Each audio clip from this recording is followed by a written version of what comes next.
प्यारे बच्चों, हिंदी की कक्षा में आप सभी का स्वागत है।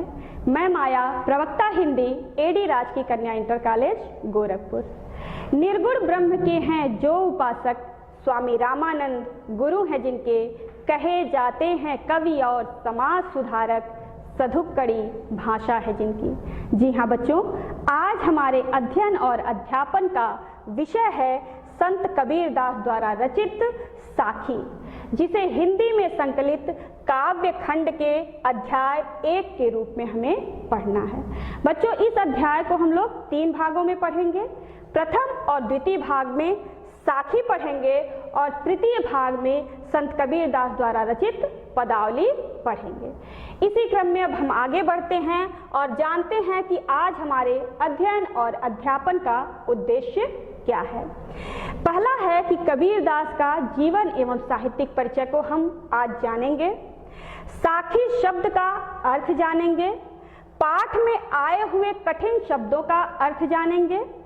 साखी के अंतर्गत जो दोहा है उसकी व्याख्या को हम जानेंगे और उसके काव्य सौंदर्य को हम जानेंगे।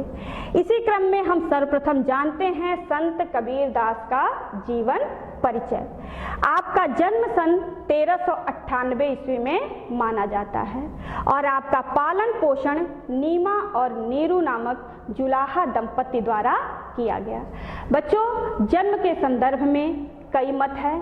कुछ लोगों का मानना है कि कबीरदास का जन्म विधवा ब्राह्मणी के गर्भ से हुआ था, लेकिन लोक निंदा के कारण उन्होंने लहरतारा तालाब के किनारे इन्हें छोड़ दिया और नीमा और नीरू नामक जुलाहा दंपति ने उन्हें देखा और उठा लिया और उनका पालन पोषण किया।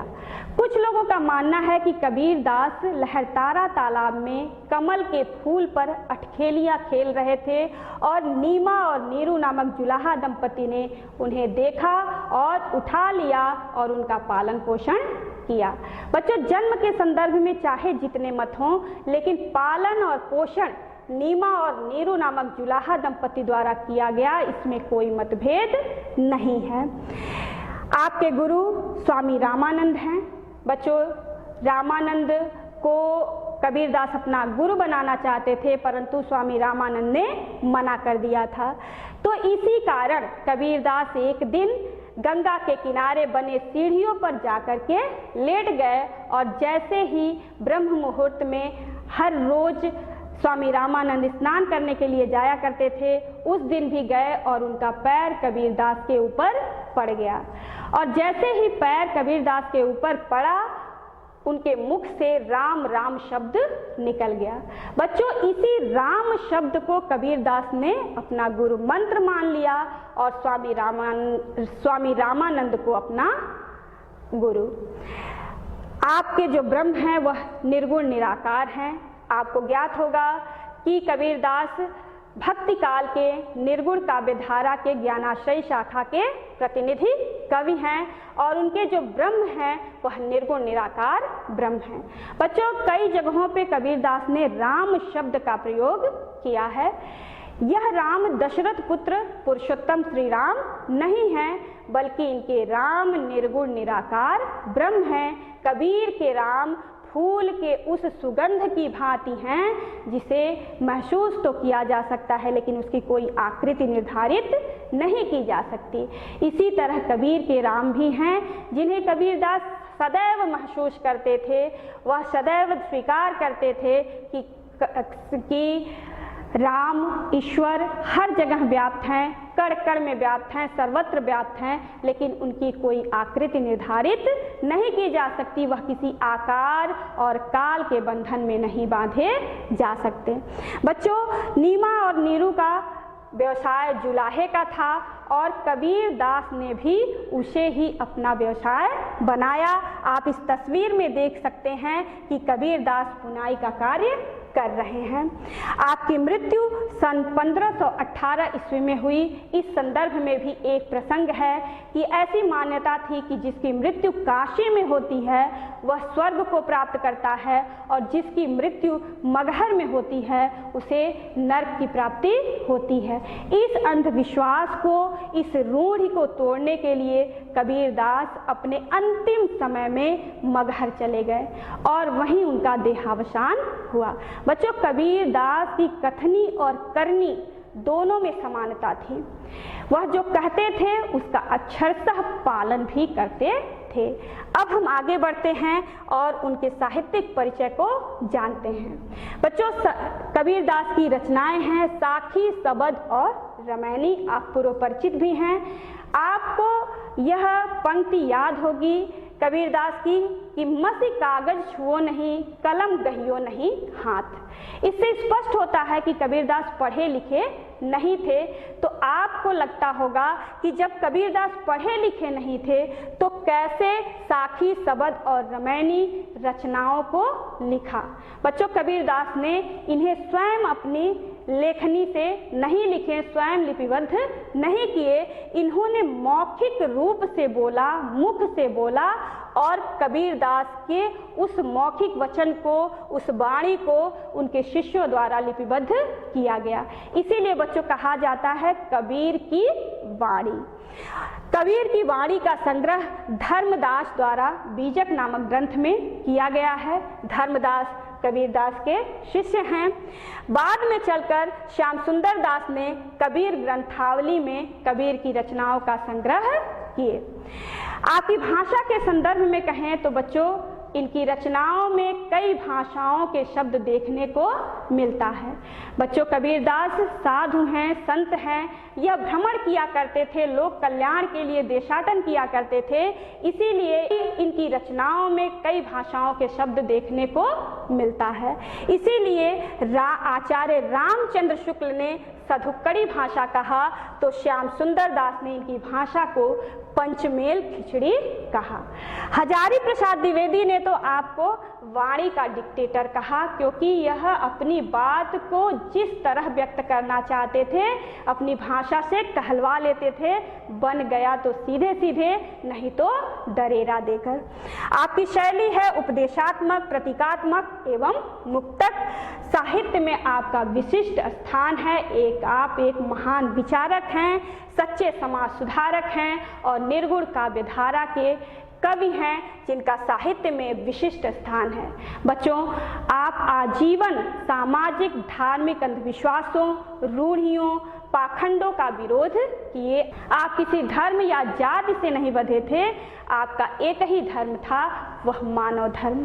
इसीलिए आप कालजयी हैं। आप तब भी प्रासंगिक थे और आज भी प्रासंगिक हैं। अब हम साखी में क्या विशेष बातें हैं उसे हम जान लेते हैं, उस पाठ से परिचित हो जाते हैं। बच्चों, साखी में निर्गुण ब्रह्म की उपासना की गई है। गुरु को ही सच्चा मार्गदर्शक बताया गया है। ईश्वर के प्रति अनन्य प्रेम की अभिव्यक्ति की गई है और ज्ञान के ही माध्यम से परमात्मा का साक्षात्कार किया जा सकता है, इस बात को व्यक्त किया गया है। साखी की भाषा है सधुक्कड़ी, पंचमेल खिचड़ी। इसमें रस है शांत, छंद है दोहा, अलंकार में है अनुप्रास, यमक, रूपक, पुनरुक्ति, प्रकाश, अन्योक्ति अलंकार इत्यादि और गुण है प्रसाद। बच्चों, अब हम जानते हैं साखी शब्द का अर्थ क्या है, जो हमारे अध्ययन और अध्यापन का शीर्षक है। साखी शब्द संस्कृत के साक्षी का तद्भव शब्द है बच्चों, जिसका अर्थ है आंखों से प्रत्यक्ष देखने वाला। सिद्धों ने इसे उपदेश कहा तो संतों ने इसे साखी कहा। बच्चों, स्वानुभूति से साक्षात्कृत सत्य को प्रकट करने वाली उक्ति को साखी कहते हैं। कबीरदास ने साखी शीर्षक इसीलिए दिया क्योंकि उन्होंने वर्णित तथ्यों का स्वयं साक्षात्कार किया था। बच्चों, कबीरदास ने जो अनुभव किया, जिस सत्य को महसूस किया, उसी सत्य को, उसी अनुभव को, उसी साक्षात्कार को साखी में व्यक्त किया है। इसीलिए उन्होंने कहा है साखी आँखी ज्ञान की। अब हम आगे बढ़ते हैं और मूल पाठ पर आते हैं, जिसमें पहला दोहा मैं छंद के लय गति तुक के अनुसार पढ़ती हूँ, जिस राग से आप पूर्व परिचित हैं और अत्यंत ही हृदय ग्राही है। बलिहारी गुरु आपने द्योहारी कै बार, जिन मानिस तै देवता करत न लागी बार, करत न लागी बार। बच्चों, इस दोहा में कबीरदास अपना सर्वस्व न्यौछावर कर देने की बात कहे हैं अपने गुरु पर। क्यों अपने गुरु पर सर्वस्व न्यौछावर करने की बात कह रहे हैं, इस दोहा के माध्यम से हम जानते हैं। बलिहारी गुरु आपने द्योहारी के बाद। बलिहारी का अर्थ है अपने आप को न्यौछावर करना, आपने का अर्थ है अपने आप को, द्योहारी का अर्थ है दिन में, कै बार का अर्थ है कितनी बार।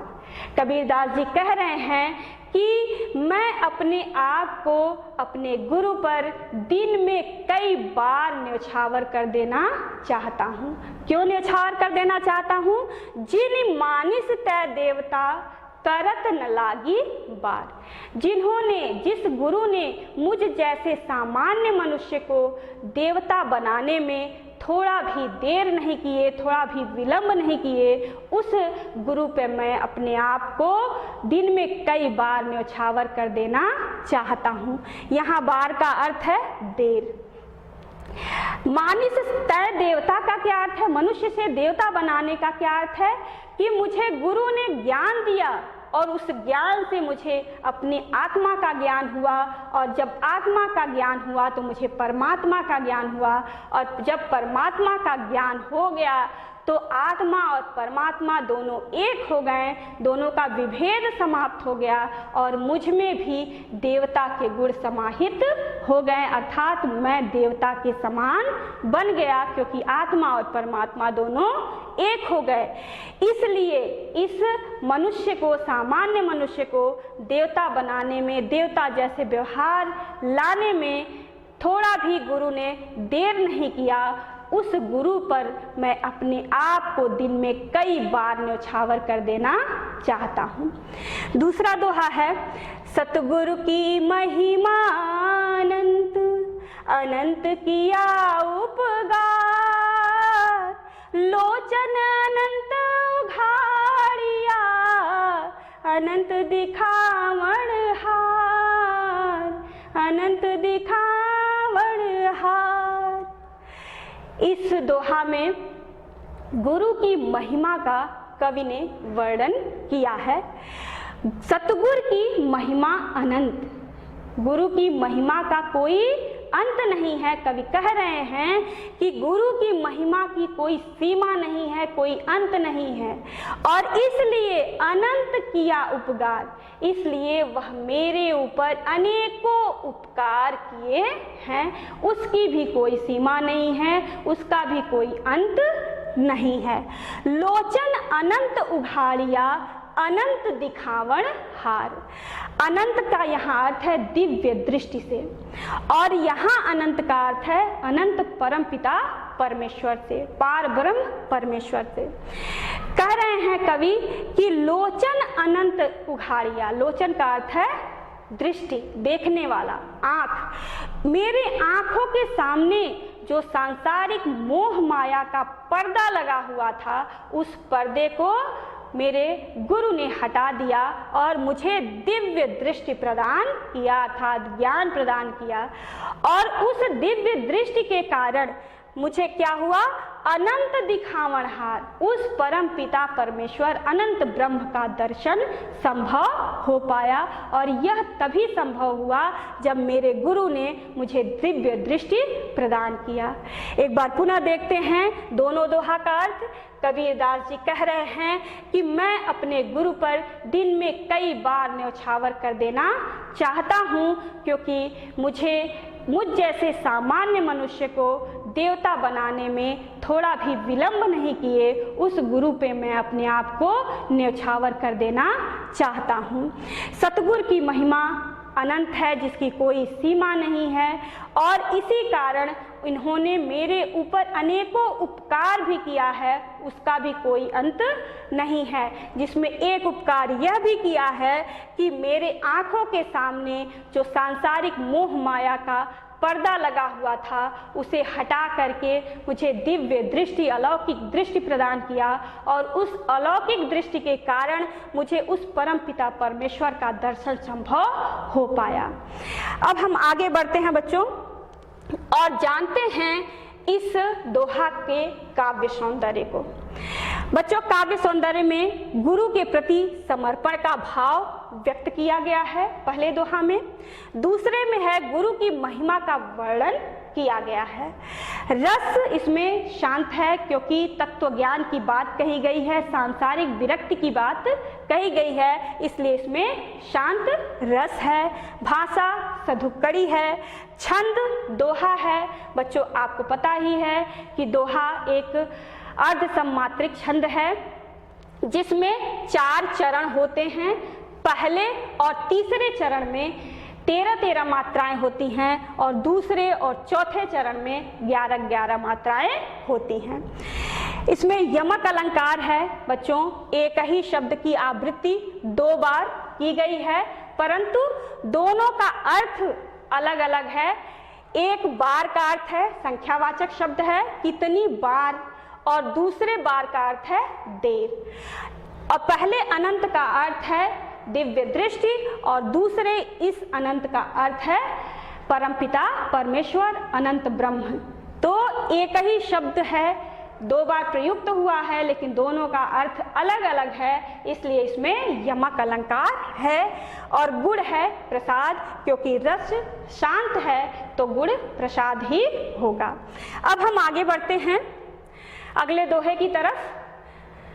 दीपक दिया तेल भरी, बाती दई अघट, पूरा किया बिशाहुड़ा, बहुरी नावे हट, बहुरी नाव हट। दूसरा है बूढ़े थे परी उबरे, गुरु की लहरी चमकी, भेरा देखा जर जरा, उतरी पड़े फरंगी, उतरी पड़े फरंगी। पहले पद में कबीरदास ने ज्ञान की बात को बताया है कि ज्ञान मिलने से इस संसार सागर से आदमी मुक्त हो सकता है। और यह ज्ञान कौन दिया? गुरु ने। दीपक दिया तेल भरी, गुरु ने मुझे ज्ञान रूपी दीपक दिया। और तेल भरी, बिना तेल के दीपक नहीं बन सकता, और उस तेल में जब तक बाती नहीं हो तब तक दीपक पूर्ण रूप से प्रज्वलित नहीं हो सकता। तो गुरु ने ज्ञान रूपी दीपक दिया, और उस दीपक में ईश्वर के प्रेम रूपी तेल से भर दिया। वह तेल किसका था? ईश्वर के प्रेम रूपी तेल था। और बाती दई अघट, अघट का अर्थ है जो कभी समाप्त न हो। ईश्वर के लगन रूपी, ईश्वर की प्राप्ति लगन रूपी या विश्वास रूपी उसमें बाती को डाल दिया, जो कभी समाप्त होने वाला नहीं है। और इसके कारण मेरे हृदय में ज्ञान का प्रकाश फैल गया। और जब ज्ञान का प्रकाश फैल गया तो पूरा किया बिसाहुड़ा। बिसाहुड़ा का अर्थ है सांसारिक मोह माया का क्रय विक्रय, खरीदना और बेचना। बहुरी का अर्थ है पुनः, हट का अर्थ है संसार रूपी बाजार। इस ज्ञान के प्रकाश से क्या हुआ? इस संसार रूपी मोह माया का जो भ्रम था, उसे खरीदते और बेचते थे, उसके प्रति जो आकर्षण था वो समाप्त हो गया। और जब सांसारिक विरक्ति हो गई, संसार के प्रति मेरा मोह समाप्त हो गया, तो बहुरिन आवे हट, पुनः इस संसार रूपी बाजार में मुझे आने की आवश्यकता नहीं है, अर्थात मुझे मोक्ष की प्राप्ति हो गई। बूढ़े थे परी उबरे, बूढ़े डूबना, गुरु की लहरी चमकी, भेरा देखा जर जरा उतर पड़े फरन की। भेरा का अर्थ है नाव। बूढ़े थे, इस संसार रूपी, कवि कह रहे हैं कि इस संसार रूपी भव सागर में, मोह माया में मैं डूब गया था। लेकिन कैसे उबर गया? उबरे, लेकिन मैं उससे मुक्त हो गया। कैसे? गुरु की लहरी चमकी, गुरु के ज्ञान के लहर रूपी प्रकाश मुझे दिखाई दिया। ज्ञान रूपी लहर के प्रकाश दिखाई देने के कारण क्या हुआ? मुझे क्या दिखाई दिया? भेरा देखा जर्जरा, जिस सांसारिक मोह माया रूपी नाव में मैं जब बैठा हूँ वह क्या है? वह जर्जर है, वह टूटने वाला है, वह इस संसार रूपी सागर से मुझे पार नहीं करा सकता, वह डुबाने वाला है। तो मैं उससे क्या किया? उतर पड़े फरंकी, मैं उस नाव से, उस जर्जर नाव से, उस सांसारिक मोह माया रूपी जर्जर नाव से उतर गया, कूद करके उसमें से उतर गया, उससे अलग हो गया, अर्थात मुझसे मोह माया की विरक्ति हो गई, अर्थात मैं उस मोह माया से मुक्त हो गया और मुझे मोक्ष की प्राप्ति हो गई। मेरी आत्मा परमात्मा में संलग्न हो गई। एक बार और देखते हैं कि मुझे गुरु ने ज्ञान रूपी दीपक दिया, उस दीपक में ईश्वर के प्रेम रूपी तेल को भर दिया और ईश्वर की प्राप्ति रूपी लगन और विश्वास रूपी बाती को डाल दिया, जो कभी समाप्त होने वाला नहीं है। इसके कारण मेरे हृदय में ज्ञान का प्रकाश हो गया, जिसके कारण मैं सांसारिक मोह माया का जो क्रय विक्रय कर रहा था उसे छोड़ दिया। और जब सांसारिक मोह माया से मेरी विरक्ति हो गई तो पुनः इस संसार रूपी बाजार में आने की आवश्यकता नहीं पड़ेगी। इस संसार रूपी मोह माया के सागर में मैं डूब गया था, लेकिन उससे बच गया, क्योंकि गुरु के ज्ञान के लहर की प्रकाश मुझे दिखाई दिया। और जब दिखाई दिया तो मैं देखा कि जिस सांसारिक मोह माया रूपी नाव में मैं बैठा हूँ वह जर्जर है, वह टूटने वाला है, वह मुझे इस संसार के भव सागर से पार नहीं उतार सकता। इसलिए मैं उससे कूद करके बाहर निकल गया, अर्थात मैंने उस संसार से विरक्ति ले लिया और मोक्ष के करीब पहुंच गया। अब हम जानते हैं बच्चों इसके काव्य सौंदर्य को। बच्चों, भाषा, रस, छंद और गुण ये पूरे साखी में एक ही जैसा है, इसलिए मैं उसकी पुनरावृत्ति नहीं करूंगी। अलंकार में अंतर है तो अलंकारों पे चर्चा हम करते चलेंगे। इसमें पहले पद में कवि ने प्रतीक का प्रयोग किया है। दीपक ज्ञान का प्रतीक है, ईश्वरीय प्रेम का प्रतीक तेल है, लगन बाती का प्रतीक है, और दूसरे दोहा में सांसारिक मोह माया के त्याग से ही ईश्वर की प्राप्ति की जा सकती है, इस भाव की अभिव्यक्ति की गई है। और इसमें रूपक अलंकार है, क्योंकि इसमें उपमेय में उपमान का भेद रहित आरोप दिखाई देता है, जहाँ पे रूपक अलंकार है। अब हम आगे चलते हैं। चिंता तो हरि नाम की और न चिंता दार, जे कछु चित में राम बिन सोई काल के पास, सोई काल के पास। तू करता तू भया, मुझ में रही न हूँ, बारी फेरी भली गई, जित देखो तित तू, जित देखो तित तू। इस दोहा में कबीरदास सिर्फ ईश्वर के ही नाम का चिंतन मनन करना चाहिए, वही उद्धार का मार्ग है, इसे व्यक्त किए हैं। क्या कहते हैं हम इस दोहा के माध्यम से जानते हैं। चिंता तो हरि नाव की, कबीरदास जी कह रहे हैं कि चिंता, चिंता का अर्थ है चिंतन करना, सदैव ईश्वर के नाम का ही चिंतन करना चाहिए और न चिंता दास, और किसी सांसारिक विषय वस्तु का चिंतन नहीं करना चाहिए। क्यों नहीं करना चाहिए?